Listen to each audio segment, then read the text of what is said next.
ఓం గంగణపతే నమ ఐం సరస్వత్యే నమ గాయత్రీ పరంబికాయ నమ ఓం దుర్గాయ నమ క్రీం క్రీం మహాకాళికాయ నమ ఓం నమ శివాయ శివాయ గురువే నమ ద్రాం దత్తాత్రేయాయ నమ క్లీం కృష్ణాయ గోవిందాయ గోపీచంద్రవల్లభాయ శ్రీకృష్ణ పరబ్రహ్మణే పరంజ్యోతిషే నమ శ్రీరామ జయ జయ రామ రామ ద్రాం దత్తాత్రేయాయ నమ యా దేవీ సర్వభూతేషు మాతృరూపేణ సంస్థితా నమస్తస్యై నమస్తస్యై నమస్తస్యై నమో నమః జగమాత్రే మాతృభ్యో పితృభ్యో ఋషిభ్యో గురుభ్యో నమో నమః శ్రీమాత్రే నమః. యూట్యూబ్ ప్రేక్షకులకు అందరికీ కూడా నమస్కారం అండి. నేను పాలపర్తి గురునాథ శర్మ జ్యోతిష్యం వాస్తు సిద్ధాంతిని మీకంతా కూడా గోచారీత్య గ్రహాల యొక్క స్థితిగతి వాటి ఫలితాలంతా కూడా మేషాది ద్వాదశ రాశుల వాళ్ళకి ఎటువంటి ప్రభావం చూపిస్తుంది, మే నెల మాసంలో ఆఖరి వారం ఈ వారం నుంచి మీకంతా కూడా వార ఫలితాలంతా కూడా విశ్లేషణ చేయడం జరుగుతుంది. ప్రధానంగా చూసుకుంటే ఈ వారంలో ప్రధానంగా ఆదివారం నుంచి ఈ వారం అంతా కూడా ఏ రకంగా గ్రహస్థితి మార్పు వలన మీకంతా కూడా రాజయోగం పట్టబోతుందని తెలుసుకోవడం జరుగుతుంది. ప్రధానంగా చూసుకుంటే మేషాది ద్వాదశ రాశుల వాళ్ళకి కొన్ని గ్రహాల యొక్క ప్రభావం వల్ల విశేషంగా శనీశ్వరుడు, బృహస్పతి, శుక్ర భగవానుడు, రాహు యొక్క ప్రభావం వల్ల విశేషమైన ఫలితాలు పొందడానికి ఆస్కారం ఉంటుంది. తద్వారా ఆర్థికంగా పురోగతి పెరగడానికి, అదృష్టయోగం సిద్ధించడానికి ఎటువంటి పరిష్కారాలు ఆచరించాలి, మేషాది ద్వాదశ రాశుల వాళ్ళకి ఎటువంటి యోగాలంతా కూడా సిద్ధిస్తున్నాయి అనేది తెలుసుకోవడం జరుగుతుంది. మేము చెప్పిన వీడియో అంతా కూడా చూడండి. తద్వారా మీకంతా కూడా తగు పరిష్కారం అంతా కూడా దొరుకుతుంది. మేము చెప్పిన పరిష్కారం అంతా కూడా ఆచరిస్తే కనుక అదృష్టయోగం సిద్ధిస్తుంది, విపరీత రాజయోగ ప్రాప్తి రావడానికి ఆస్కారం ఉంటుంది. ద్రాం దత్తాత్రేయాయ నమః. ప్రధానంగా గోచార చక్రంలో అంతా కూడా చూసుకుంటే ఈ యొక్క శనీశ్వరుడు అంతా కూడా మీనరాశుల సంచారం జరుగుతుంది, మరియు రాహు యొక్క సంచారం అంతా కూడా కుంభరాశుల సంచారం జరుగుతుంది. ఈ యొక్క సూర్య భగవానుడు అంతా కూడా చూసుకుంటే బుధాత్యోగంలో అంతా కూడా మార్పు చెందడం అనేది వృషభ రాశుల సంచారం జరుగుతుంది. ప్రధానంగా ఈ యొక్క స్థితి అంతా కూడా యోగకరంగా మారడానికి అనుకూలత అంతా కూడా మేషాది ద్వాదశ రాశుల వాళ్ళకి ఈ యొక్క కాలసర్ప దోషంలో ఉండడం వల్ల మిశ్రమైన ఫలితాలు కొన్ని రాశి వాళ్ళకి జరగడం జరుగుతుంది. మరియు శుక్రుడు, బృహస్పతి కలయిక అంతా కూడా మిథున రాశిలో సంచారం చేయడం, కేతు యొక్క సంచారం అంతా కూడా చూసుకుంటే ఈ యొక్క సింహరాశిలో సంచారం జరుగుతుంది. చంద్రభగవానుడు ప్రతి 2 రోజులకు ఒకసారి మారుతుంటారు. కావున గ్రహస్థితి అంతా కూడా మెరుగుపడడానికి చంద్రుడు, బృహస్పతి కలయిక జరిగినప్పుడు మీకంతా కూడా యోగకరంగా ఉండడానికి ఆస్కారం ఉంటుంది. తద్వారా ఎవరైతే గనక దత్తాత్రేయ ఆరాధన విశేషంగా చేసుకుంటూ ఉంటారో మేషాది ద్వాదశ రాశుల వాళ్ళంతా కూడా విపరీత రాజయోగ ప్రాప్తి రావడానికి ఆస్కారం ఉంటుంది. అంగారకుడంతా కూడా మార్పు చెందడం వల్ల రాజయోగ ప్రాప్తి జరగడానికి ఆస్కారం ఉంటుంది. మీకంతా కూడా ఈ యొక్క బృహస్పతి మరియు శుక్రుడు, ఈ యొక్క రాహుగ్రహం, మరియు ఇక్కడ చూసుకుంటే చంద్రభగవానుడు అనుకూలతకంతా కూడా యోగకరంగా మారడానికి ఆస్కారం ఉంటుంది. విశేషంగా పుణ్యమైన ఫలితాలు ఏంటంటే శనీశ్వరుడు అంతా కూడా రేవతి నక్షత్రంలో మార్పు చెందడం వల్ల విశేషమైన యోగాలంతా కూడా సిద్ధిస్తున్నాయి. ప్రధానంగా శనీశ్వరుడు అంతా కూడా కర్మఫలదాతగా చెప్పడం జరుగుతుంది, రాజయోగ కారకుడిగా చెప్పడం జరుగుతుంది. మీకంతా కూడా ఆకస్మికంగా ధనయోగ ప్రాప్తి రావడానికైనా కానీ ఈ యొక్క గ్రహస్థితి కర్మదోష నివారణం అంతా కూడా మీరు ఆచరించండి. తద్వారా రాజయోగ ప్రాప్తి రావడానికి ఆస్కారం ఉంటుంది. ప్రధానంగా దూర ప్రయాణాలు చేయడం వల్ల లాభాలు సిద్ధించడానికి కానీ, ధనధాన్యాది సమృద్ధి కోసం మీరంతా కూడా నూతన వ్యాపారంలో పెట్టుబడి పెట్టుకోవడం వల్ల లాభాలు గణించడం కానీ, స్థానచలనం జరగడం కానీ, ఉద్యోగంలో మార్పు చెందడం వల్ల నూతన ఉద్యోగాలంతా కూడా సిద్ధించడం కానీ జరుగుతూ ఉంటాయి. ప్రధానంగా ఈ గ్రహస్థితి అంతా కూడా మేషాది ద్వాదశ రాశుల వాళ్ళకు ఉంది. కావున మేము చెప్పిన పరిష్కారం అంతా కూడా ఆచరించండి. తద్వారా రాజయోగ ప్రాప్తి రావడానికి ఆస్కారం ఉంటుంది. కర్కాటక రాశి జాతకులకి మేనమాసం ఆఖరి వార ఫలితాలంతా కూడా ఎటువంటి ఫలితాలంతా కూడా చెప్పడం జరుగుతుంది. ప్రధానంగా విశ్లేషణ చేసి మీకు అంతా కూడా పరిష్కారం చెప్పడం జరుగుతుంది. ఈ యొక్క మే నెల మాసంలో ఆఖరి వారంలో కర్కాటక రాశి జాతకులకి అదృష్టయోగం పట్టబోతుందని చెప్పడం జరుగుతుంది. ప్రధానంగా బృహస్పతి, శుక్రుడు కలయికంతా కూడా మిథున రాశిని సంచారం చేయడం, మరియు ఇక్కడ బృహస్పతి అంతా కూడా మార్పు చెందబోతున్నాడు. వారాంతం తర్వాత జూన్ నెల మాసంలో 2వ తారీఖు రోజున కర్కాటక రాశిలో ప్రవేశం చేయబోతున్నాడు. తద్వారా మీకంతా కూడా అదృష్టం పట్టబోతుందని చెప్పడం జరుగుతుంది. ప్రతినిత్యం కూడా శనగలు దానం చేసుకోవడం, బొబ్బరు దానం చేసుకోవడం, అంగారకుడు ప్రీతికరంగా కందిపప్పు దానం చేయడం అనేది రాజయోగ ప్రాప్తి రావడానికి ఆస్కారం ఉంటుంది. బ్రాహ్మణత్వంతా కూడా దానిమ పళ్ళను దానం చేయడం, ప్రతినిత్యం కూడా పితృదోష నివారణ అవడానికి ఆస్కారం ఉంటుంది. ఎవరైతే కనుక మామిడి పళ్ళని బ్రాహ్మణత్వం దానం చేస్తూ ఉంటారో కర్మదోష నివారణ అవుతుంది, అదృష్టయోగం సిద్ధిస్తుంది, అఖండ ఐశ్వర్య ప్రాప్తి రావడానికి ఆస్కారం ఉంటుంది.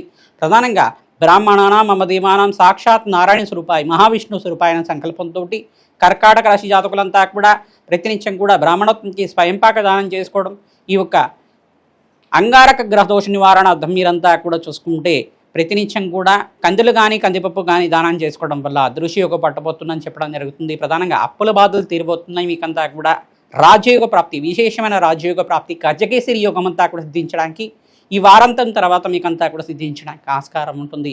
పెద్దల యొక్క సహాయకారాలు లభించడం కానీ, వివాహాది శుభకార్యాల కోసం చర్చలంతా కూడా మొదలుపెట్టడం కానీ, మంచి సంబంధం దొరకడం కానీ జరుగుతూ ఉంటుంది. విశేషంగా మీకంతా కూడా వ్యాపారంలో మార్పులు, విశేషంగా నూతన వ్యాపారాలంతా కూడా మార్పు చెందడం వల్ల అదృష్టయోగం పట్టబోతుందని చెప్పడం జరుగుతుంది.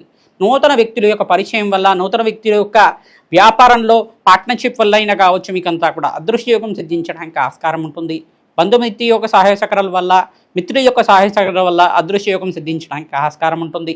ప్రధానంగా చిన్న చిన్న మనస్పర్ధలు కానీ, చిన్న చిన్న ఈది బాధలు, కష్టాలు కానీ తీరడానికి, ఆర్థిక ఇబ్బంది నుంచి బయటపడడానికి మంచి శుభమైన కాలంగా చెప్పడం జరుగుతుంది. వారాంతంలో మీకంతా కూడా పౌర్ణమి వేళల్లో విశేషంగా మీకంతా కూడా అదృష్టయోగం సిద్ధించడానికి, అఖండ లాభాలు, లక్ష్మీ కటాక్షం సిద్ధించడానికి ఆస్కారం ఉంటుంది.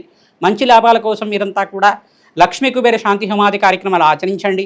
తద్వారా రాజయోగ ప్రాప్తి కలగడానికి ఆస్కారం ఉంటుంది. విశేషంగా పుణ్యక్షేత్ర దర్శనాలంతా కూడా యొక్కరంగా ఉన్నాయి. మీకంతా కూడా పుణ్యక్షేత్ర దర్శనాలు చేసుకోవడానికి ప్రయత్నం చేయండి. తీర్థస్నానాలు చేయడానికి ప్రయత్నం చేయండి. గంగా స్నానాలు చేయడానికి ప్రయత్నం చేయండి. తద్వారా మీరంతా కూడా రాజయోగ ప్రాప్తి రావడానికి ఆస్కారం ఉంటుంది. అదృష్ట యోగం సిద్ధించడానికి ఆస్కారం ఉంటుంది. మేషాది ద్వాదశ రాశుల వాళ్ళకి మే నెల మాసం ఆఖరి వార ఫలితాలంతా కూడా, వార ఫలితాల్లో ఎటువంటి గ్రహ దోషాలు ఉన్నాయి, పరిష్కారం ఆచరించాలి, ఏ దేవత ఆరాధన చేయడం వల్ల లాభాలు గణిస్తూ ఉంటారు, ఏ మంత్రాన్ని పఠించడం వల్ల లాభాలు గణించడానికి ఆస్కారం ఉంటుంది అన్నీ కూడా విశ్లేషణ చేయడం జరుగుతుంది. విశేషంగా మేషరాశి జాతకులకి, కుంభరాశి జాతకులకి, మీనరాశి జాతకులకంతా కూడా ఏలినాటి శని ప్రభావంలో ఉన్నారు కనుక విశేషంగా వీరంతా కూడా శని భగవాన్ ప్రీతికరంగా తైలాభిషేకం చేయడం, పరమేశ్వరుడు ప్రీతికరంగా అభిషేకాది కార్యక్రమాలు ఆచరించుకోవడం, ఆంజనేయ స్వామి వారి దేవాలయంలో విశేషంగా సింధూర అభిషేకాది కార్యక్రమాలు ఆచరించుకోవడం వల్ల కర్మదోష నివారణ అవడానికి ఆస్కారం ఉంటుంది. ప్రధానంగా శ్రమ అధికంగా ఉంటుంది. శ్రమతో కూడిన సంపాదన పెరుగుతూ ఉంటుంది. అదృశ్యయోగం కూడా సిద్ధించడానికి శుక్రుడు బృహస్పతి కలిగి వల్ల వారాంతాల్లో మంచి శుభవార్త వినడానికి ఆస్కారం ఉంటుంది. శుభకర వ్యయాలంతా కూడా గలడానికి ఆస్కారం ఉంటుంది. శుభకార్యాల కోసం ఖర్చులు విపరీతంగా పెరగడానికి ఆస్కారం ఉంటుంది.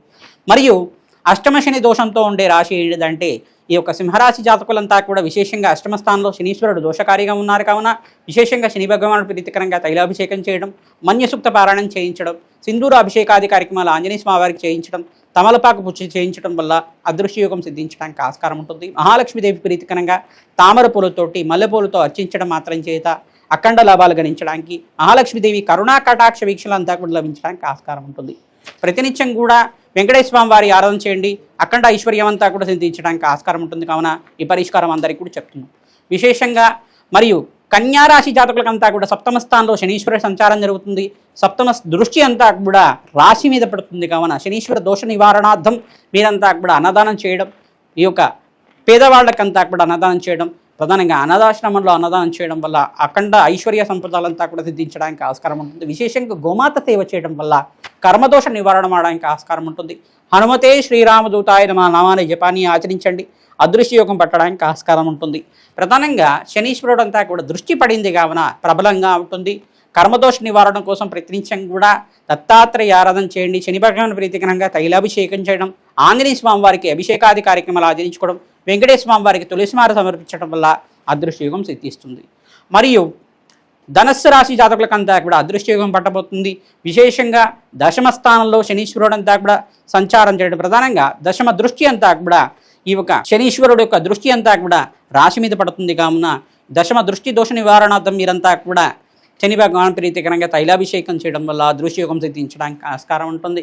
విశేషంగా చతుర్థ స్థానంలో శనీశ్వరుడు సంచారం అంతా కూడా జరుగుతుంది కావున తద్దోష నివారణార్థం అర్ధాశ్రమ శని దోష నివారణార్థం తిలలు దానం చేసుకోవడం, తైలాభిషేకం చేయడం వల్ల అదృష్టయోగం సిద్ధించడానికి ఆస్కారం ఉంటుంది.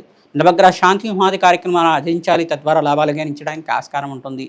ఈ యొక్క పక్షులకి, పశువులకంతా కూడా ఆహారం అంతా కూడా పెడుతూ ఉంటాయి కనుక భూతదయ అంటారు దీన్నంతా కూడా.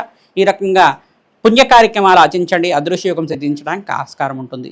కుంభరాశి జాతకులకంతా కూడా ఏలినాటి శని ప్రభావం ప్రబలంగా ఉంటుంది కావున విశేషంగా మీరంతా కూడా వెంకటేశ్వర స్వామి వారిని అర్చించడం, ఈ యొక్క తిలలు దానం చేసుకోవడం వల్ల అదృష్టయోగం సిద్ధించడానికి ఆస్కారం ఉంటుంది. శనివారం శనిహోరులో అంతా కూడా నల్లను దానం చేసుకోవడం, తెల్ల గుమ్మడికాయనంతా కూడా దానం చేసుకోవడం వల్ల అఖండమైన ఐశ్వర్య సంపదలంతా కూడా సిద్ధించడానికి, కర్మదోష నివారణ అవ్వడానికి ఆస్కారం ఉంటుంది. హనుమతే శ్రీరామదూతాయ నమః.